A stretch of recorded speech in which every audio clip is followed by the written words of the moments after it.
Bienvenue sur Teach, votre émission d'enseignement et de maturité spirituelle. Je suis encore très heureux de vous avoir encore aujourd'hui. J'aurais bien voulu vous dire, vous voir, mais je ne vous vois pas. Je sais que vous me voyez et m'entendez. Et le Seigneur a permis ces temps pour que nous devenions ensemble de véritables disciples de Jésus-Christ. Aujourd'hui, durant cette semaine, Dieu nous fait grâce d'apprendre sur un sujet qui, je trouve très intéressant en cette fin d'année. Il s'agit de comprendre les saisons. Je ne parle pas du fait que l'hiver, chez nous, vous voyez bien comment je suis habillé. Je parle du fait que dans la parole de Dieu, l'expression « saison » a une dimension tant littérale que spirituelle. Et c'est ça que nous allons comprendre. Et surtout comprendre comment vivre dans sa saison, comment se préparer pour une nouvelle saison qui arrive dans notre vie. Alors, let's teach. Grandissons ensemble. Qui dit saison dans la Bible signifie plusieurs choses. Bien sûr, on ne devrait pas tout spiritualiser. Il existe d'abord le sens premier du mot saison. Qui dit saison veut dire d'abord les saisons littérales, c'est-à-dire les cycles naturels ordonnés par Dieu. Quand on parle des saisons dans la Bible, donc premièrement, il y a les saisons dites littérales, c'est-à-dire qu'il s'agit des cycles naturels ordonnés par Dieu. Dieu a ordonné que l'humanité fonctionne en ayant un cycle de fonctionnement. C'est-à-dire que d'après les mouvements du vent, d'après toutes les sortes de conditions atmosphériques qui puissent exister, d'après ce qui se passe entre la terre et les airs, entre la faune et la flore, ce mélange-là des conditions atmosphériques font que l'être humain vit dans un cycle. Et ces cycles sont différents d'après quelques points où vous puissiez vous trouver dans le monde. Dans certains coins du monde, vous avez 2 saisons, d'autres vous en avez 4, d'autres vous en avez, je vais presque dire, 1,5. Mais il n'est pas moins qu'il y a des temps où il fait très chaud, ou d'autres il fait très froid. Et certains ont presque pas vraiment grand-chose comme saison, il fait que froid tout le temps, à tout moment. Alors, la Bible reconnaît que Dieu a établi des saisons, et des saisons pour servir des signes, et des saisons pour rappeler que Dieu est toujours en train de veiller sur l'humanité. Trêve des paroles. Lisons ça dans Genèse chapitre 8, versets 21 à 22. Genèse 8, 21 à 22. La Bible dit « L'Éternel sentit une odeur agréable, et l'Éternel dit à son cœur, « Je ne maudirai plus la terre à cause de l'homme, parce que les pensées du cœur de l'homme sont mauvaises dès sa jeunesse. Et je ne frapperai plus tout ce qui est vivant, comme je l'ai fait, tant que la terre subsistera. Les semailles et la moisson, le froid et la chaleur, l'été et l'hiver, les jours et la nuit ne cesseront pas. » Dieu est en train de donner ici, il fait un vœu. Après qu'il ait réagi au degré de l'iniquité sur la terre, comment l'homme a tellement péché. Dieu a voulu raser le monde par l'eau. Il a utilisé Noé pour sauver la race. Après, lorsque Noé le sec va apparaître, donc l'eau sèche, Dieu va faire l'alliance avec Noé. Et au courant de cette alliance, quand Noé offre au Seigneur, la Bible dit qu'il apparaît là, donc un arc-en-ciel, un signe fort, comme on aime bien le dire. La Bible dit que après que Noé ait offert à Dieu, Dieu a réagi. Dieu dit, je ne veux plus faire ça. Tant que la terre subsistera, tant que ce monde sera là, tant que les êtres humains seront là sur cette planète Terre, voici, je vais garder les cycles de façon permanente. Il y aura toujours chaud, froid, été et hiver. Ce n'est pas pour ignorer printemps ou automne, mais c'est juste dire que le cycle de vie des saisons va continuer.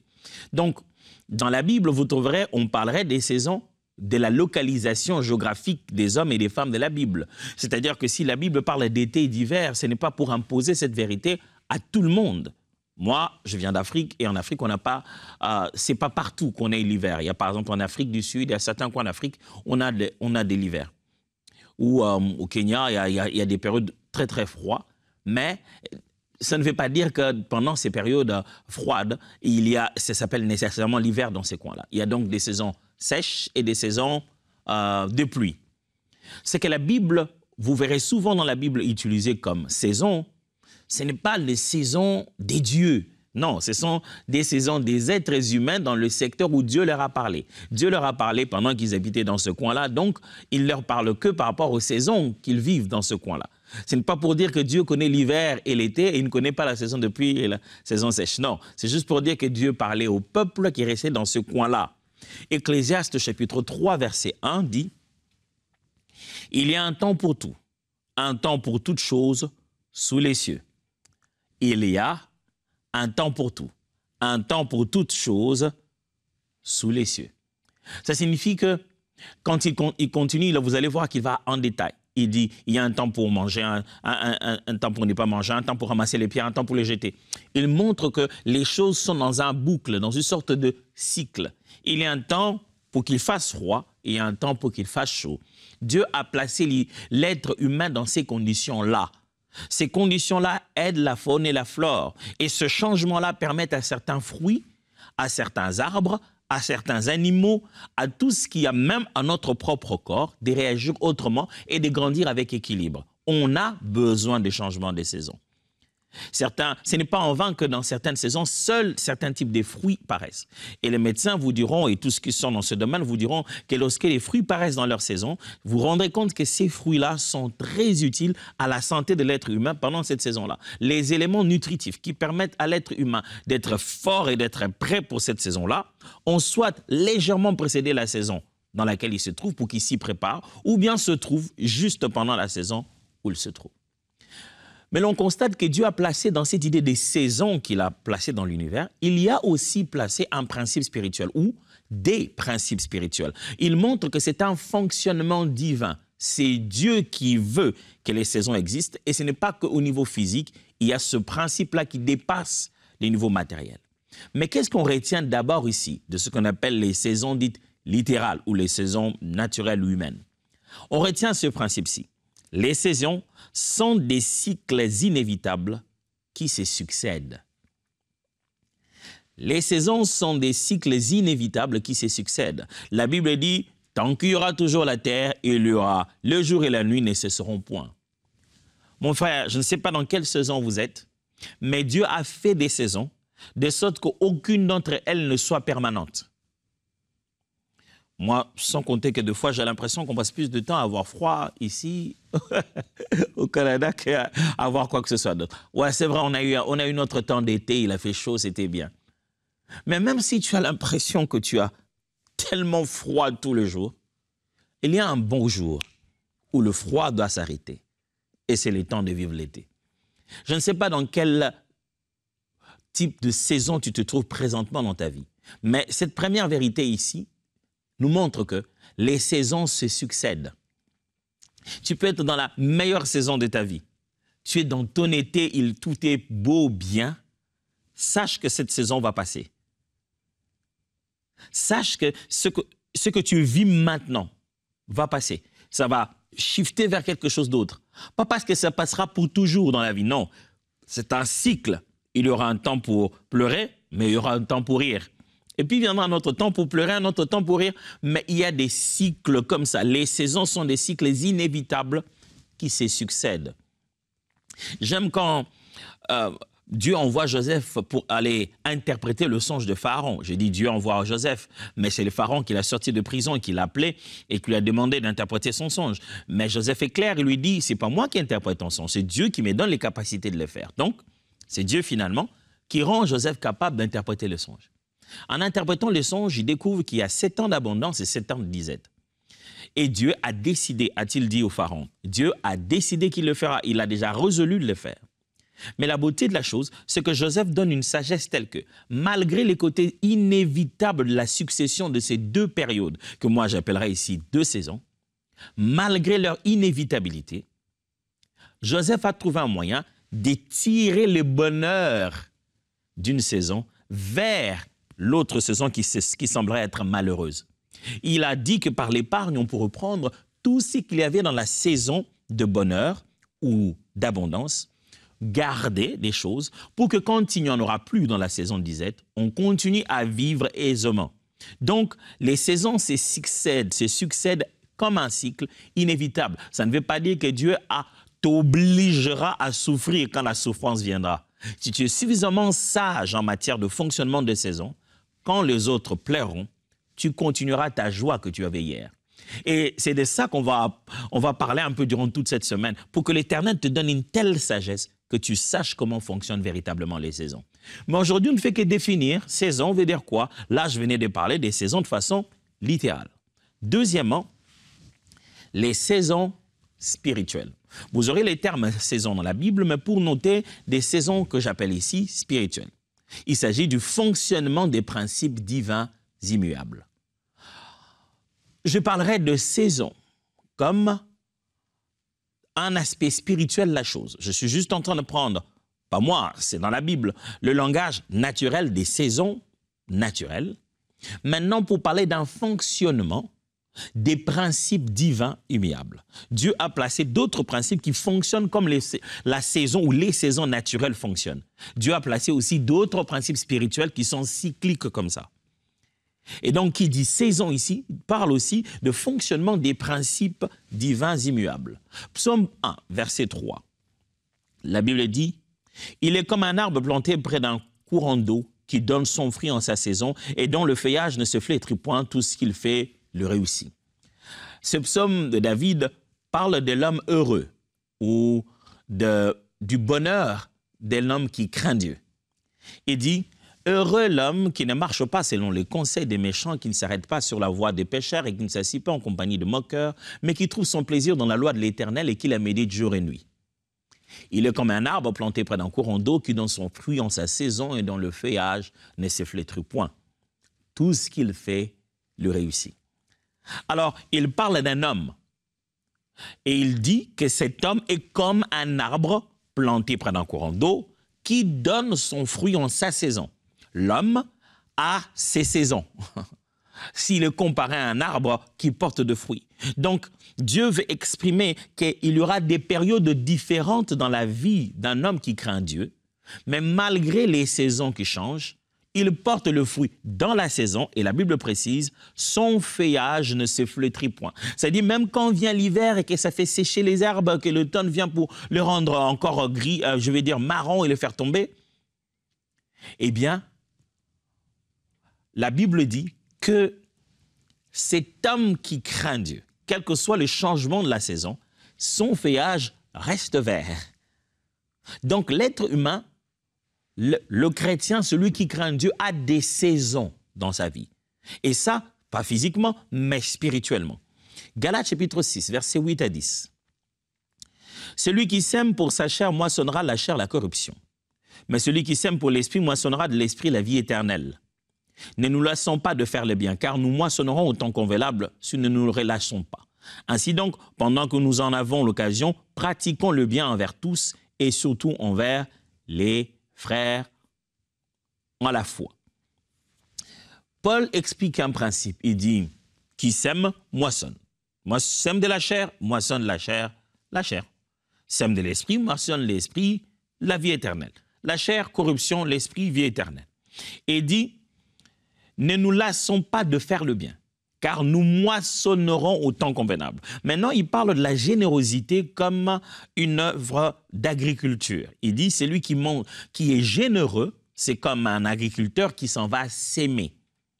Il dit, nous allons moissonner au temps convenable si nous ne relâchons pas. Il dit, si nous posons aujourd'hui les actes de bonté et de générosité, c'est comme être pendant la saison des semailles. Et il y aura un temps convenable, voici l'expression ici pour la saison, le temps des moissons viendra et notre générosité payera. Donc, il existe comme ça des principes bibliques qui montrent que la vie des êtres humains et comment Dieu visite l'homme, eh bien, ce sont des saisons. Ici, on appelle ça donc des saisons spirituelles. Retenez ces principes. On se prépare pour une saison alors que l'autre est encore en cours.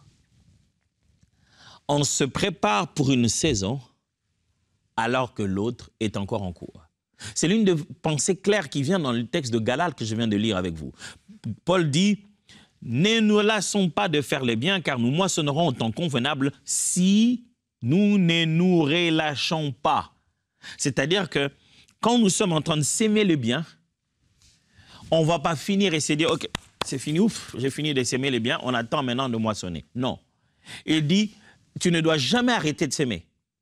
Pendant que tu es encore en train de travailler dur dans cette saison des semailles, Dieu activera la saison de moisson pour toi. Tu n'as pas besoin d'arrêter le temps de s'aimer pour pouvoir jouir du temps de moissonner. Dans la vie et la vie naturelle, vous le savez bien, qu'une saison se prépare bien avant, pendant qu'une autre est encore en cours. Moi, je suis conscient de n'avoir pas vécu l'hiver canadien. Il y a hiver et puis il y a l'hiver du Canada. Ça fait deux choses. J'ai vécu l'hiver en Afrique du Sud. Je connais les températures. J'ai vécu un peu de ça. J'ai vécu l'hiver en Europe. Mais l'hiver du Canada, j'en ai vécu qu'un tout petit peu. Et pendant cet hiver, vous devez vous douter que j'ai dû me préparer. J'étais sur Internet en train de chercher couverture chauffée, drap de lit chauffé.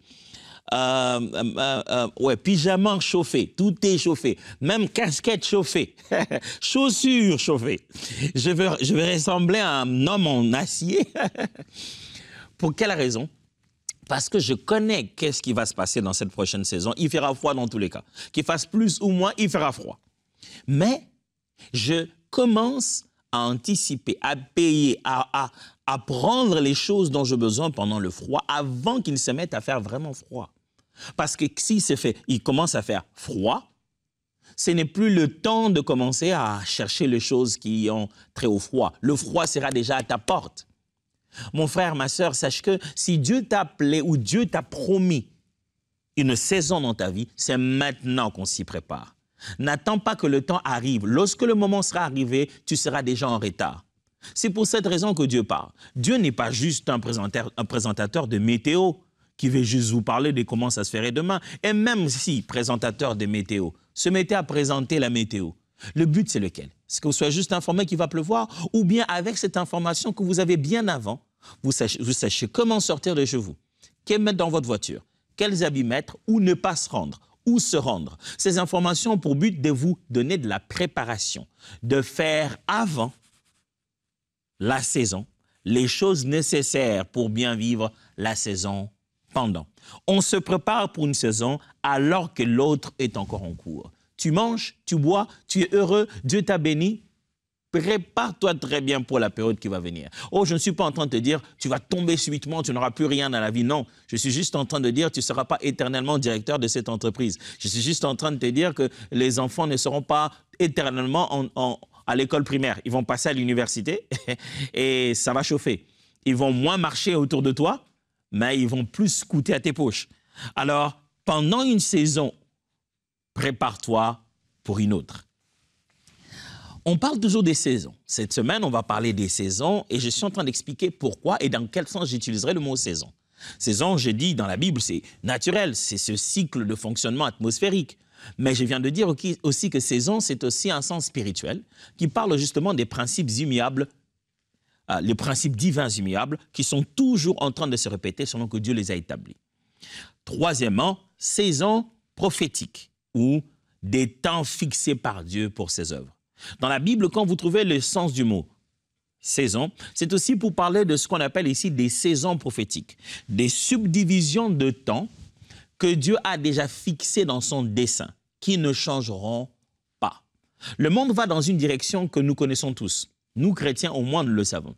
Nous savons que dans tout ce qu'on est en train de faire, le mal va s'accroître, et l'homme va se vouer davantage au péché. Les hommes vont faire des associations qui auront pour but de contrôler l'humanité. Et ces associations ressembleront à une bête à multiples têtes. Et ils tenteront de pouvoir gérer les autres et détruire la foi des uns et des autres et pouvoir commander le monde. Alors le Seigneur viendra mettre tout cela en pièces et établir le règne de son Christ. Il prendra les siens bien avant, bien après. Certains débattent là sur le sujet. Mais nous connaissons les grands point de l'histoire de l'humanité, des temps fixés par Dieu pour son œuvre. Il fera ça maintenant, il fera ça à telle période. Il y a des repères du temps. Autant le peuple d'Israël attendait l'arrivée du Messie. Actes des Apôtres, chapitre 1, versets 6 à 7. Alors les apôtres réunis lui demandèrent, « Seigneur, est-ce en ce temps que tu rebâtiras le royaume d'Israël ?» Il a répondu, ce n'est pas à vous de connaître les temps ou les moments que le Père a fixés de sa propre autorité. Les disciples savaient qu'il y a des temps repères, des saisons prophétiques connues. Et ils posent à Jésus cette question. Jésus ne nie pas cela. Tout ce qu'il leur dit, ce n'est pas à vous de savoir ça. Et en plus, il leur démontre que c'est le Père qui a conçu cela de sa propre autorité. Éphésiens chapitre 1, versets 9 à 10. Éphésiens chapitre 1, versets 9 à 10. La Bible dit, « Nous faisant connaître le mystère de sa volonté, selon le bienveillant dessein qu'il avait formé en lui-même, pour le mettre en exécution lorsque les temps seraient accomplis, de réunir toutes choses en Christ, celles qui sont dans les cieux et celles qui sont sur la terre. » Paul est en train de parler du grand mystère de Dieu. Il avait prévu dans sa préscience, dans sa connaissance, il avait prévu un moment où il va réunifier ciel et terre, il va réunifier païens et juifs, il va tout mettre ensemble, former un seul corps. Il a dit, lorsque le temps sera accompli, Dieu a prévu un temps particulier où il fera ces choses-là. Donc, saison dans la Bible veut aussi dire saison prophétique ou bien simplement les périodes fixées par Dieu pour accomplir son œuvre, des périodes immuables. Alors, retenez ceci comme vérité. Dieu a toujours établi des grandes saisons de l'humanité entière. Dieu a toujours établi les grandes saisons de l'humanité entière. Que vous mangez, que vous buviez, que vous vivez, que vous mouriez, que vous ayez des enfants, que vous n'en ayez pas, Jésus revient bientôt. Que la technologie avance, qu'on guérisse le cancer, qu'on puisse fusionner l'intelligence humaine et l'intelligence artificielle pour pouvoir améliorer, optimiser les capacités humaines avec les machines. Jésus revient bientôt. Que l'on soit capable d'éradiquer la faim, de maîtriser le vieillissement pour que l'être humain vive le plus longtemps que possible. Jésus revient bientôt. Que l'on soit capable de trouver la paix sur la terre, de faire un gouvernement mondial et de gérer les êtres humains où qu'ils soient comme si le monde était une seule cité. Jésus revient bientôt. Tout ce que vous allez me dire ne changera pas le fait que Jésus revient bientôt. Tout ce que vous allez me dire ne changera pas le fait que ce monde est en train de mourir. Tout ce que vous allez me dire ne changera pas le fait que Dieu a déjà établi les grandes saisons de l'humanité. C'est connu d'avance. Et enfin, quand j'utiliserai les termes saison, vous devez savoir que dans la Bible, saison, il y a ce qu'on appelle les saisons personnelles. C'est surtout de ça que je vais beaucoup parler, des saisons personnelles. Saisons personnelles ou les moments où Dieu vous visite individuellement. Ce que j'appellerais ici saison, ce n'est pas seulement les principes des saisons spirituelles, mais ce qu'on appelle les saisons individuelles. Des saisons personnelles, des moments où Dieu vous visite individuellement. Les périodes qu'il a subdivisées dans votre vie, des cycles qu'il a établis, des cycles de sa visitation. Ecclésiaste 3:11 dit, « Dieu fait toutes choses belles en son temps. Il a implanté au très profond de l'être humain l'essence de l'éternité. Et pourtant, l'homme est incapable de saisir l'œuvre que Dieu a accomplie du commencement à la fin. » Mais je sais que la partie A, c'est ce qui nous intéresse. Dieu fait toutes choses belles en son temps, bonnes en son temps du Louis II. C'est-à-dire, Dieu a prévu des moments pour poser des actes. Et quand c'est fait, tu te dis, ouais, il fallait que ça soit fait maintenant. Luc chapitre 1, versets 24 à 25. Quelque temps après, Élisabeth, sa femme, devint enceinte. Elle se cacha pendant 5 mois, disant, « C'est la grâce que le Seigneur m'a fait quand il a jeté les yeux sur moi pour ôter mon opprobre parmi les hommes. » Waouh! Un temps est arrivé, la Bible dit, quelque temps après, Élisabeth, sa femme, devint enceinte. Tout commence d'abord par l'ange qui vient le visiter. Après la visitation de l'ange, Élisabeth devient enceinte quelques temps après. On sent des arrivées, des visitations. Ils étaient dans une saison de sécheresse, une saison de stérilité. Boum, la visitation divine vient. Saison où Dieu finalement leur donne un enfant. Retenez ceci, mes frères et sœurs. Dieu a planifié des saisons de visitation uniques pour chaque personne sur la terre. Pour chacun de nous qui vivons sur la terre, Dieu a planifié un moment de visitation, une saison où il te visite. J'aime comment Jésus-Christ le dit en regardant Jérusalem, il dit « Jérusalem, Jérusalem, si tu avais reconnu le temps où l'Éternel t'a visité. » Ils étaient en train de vivre 33 ans de visitation divine. Dieu a visité son peuple. Mais comme c'était un charpentier, comme il n'était pas si riche, comme il était si ordinaire, on n'a fait aucun cas de lui. Mais pourtant, c'était la visitation divine. Ce n'est pas parce que Dieu visite que les hommes reconnaissent. Ce n'est pas parce que Dieu visite que les hommes reconnaissent. Je répète encore, ce n'est pas parce que c'est Dieu qui est en train de vous visiter que vous êtes capable de jouir au maximum de sa visitation. Ce n'est pas parce que vous êtes dans la saison de la visitation divine que vous avez absolument les capacités d'en jouir au maximum. Et le but donc de cette série, c'est de nous donner par la grâce de Dieu et les informations de la parole de Dieu, la révélation de l'Esprit, la sagesse nécessaire pour maximiser le temps de notre visitation et préparer la prochaine saison qui arrive. Comprendre où est-ce qu'on se trouve et comment se qualifier pour ce qui va arriver demain. L'année prochaine sera différente de cette année. Avez-vous eu le temps de finir et de maximiser la visitation de 2024? Parce que 2025 est juste là à la porte. Est-ce que vous serez capable de maximiser 2025? Laissez-moi répéter tout ce que je vous ai dit depuis le début de cette session. Aujourd'hui et pendant cette semaine, nous allons apprendre des saisons. On va apprendre comment mieux se préparer à la prochaine saison. Et aujourd'hui, le but était de découvrir, par le mot saison, j'entends quoi? Ou que entend la Bible par le mot saison? J'ai dit premièrement qu'il y a d'abord ce qu'on appelle saison littérale, qui est saison naturelle, les cycles naturels ordonnés par Dieu dans l'humanité. Été, hiver, saison de pluie, saison sèche. J'ai aussi dit que les saisons étaient spirituelles. Ça veut dire le fonctionnement des principes divins immuables. J'ai aussi dit que les saisons étaient prophétiques, des moments fixés par Dieu dans son dessein qui sont inchangeables, où Dieu accomplira son œuvre. L'arrivée de Christ, la résurrection des morts, son retour et tout. Et enfin, j'ai dit qu'il existe aussi ce qu'on appelle des saisons personnelles, ou les moments où Dieu vous visite individuellement. Alors, ça va être fantastique cette semaine. J'espère donc vous rencontrer demain. On continue encore à parler de cette saison et le Saint-Esprit vous comblera de la sagesse pour jouir au maximum de votre saison. Dieu vous bénisse et à demain.